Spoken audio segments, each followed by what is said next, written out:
Nighttime hunters, like most people know, and they have a couple really cool things that help them hunt at night.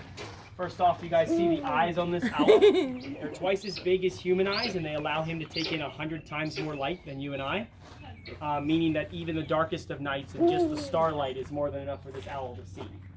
Now, even when the owl can't see his prey, he can still find his prey, because a rodent isn't going to be running through any kind of grass like this on a lawn.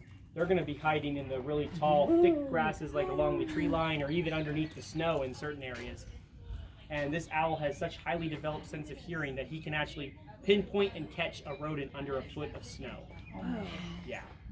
They do that because their ears are very, very large. So if you look at his eye, this little round disc around his face, that's actually his ear. So the ears are behind the eyes. So his face is essentially shaped like a big satellite dish like this. And so on the front of the ears is these sound-sensitive feathers around the eye, and they push all that sound back into his ears so he can help pinpoint his prey. And their ears are also shaped differently than ours. Our ears are symmetrical, meaning they're mirror images of each other. His ears are asymmetrical, so one ear points up and one ear points down. So he actually can tell the distance and the depth of the prey by triangulation. It's pretty amazing. And when these guys catch prey, owls have very special feet that allow them to take down larger prey. And what happens is they actually have a tendon in their foot that actually ratchets closed. So once they grab onto something, they can actually lock it and not have to exert any pressure to hold it down. So his female counterparts can actually take down something as big as a fox or even a small deer. Yeah.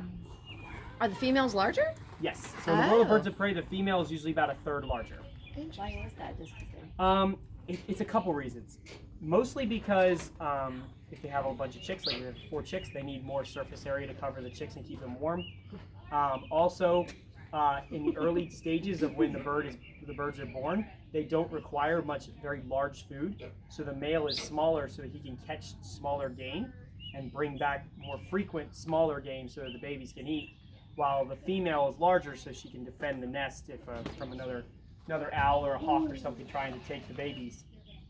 And so as the babies get older, then the male will take a step back a little bit, and the female will help him hunt some larger game as the babies get bigger and require more food.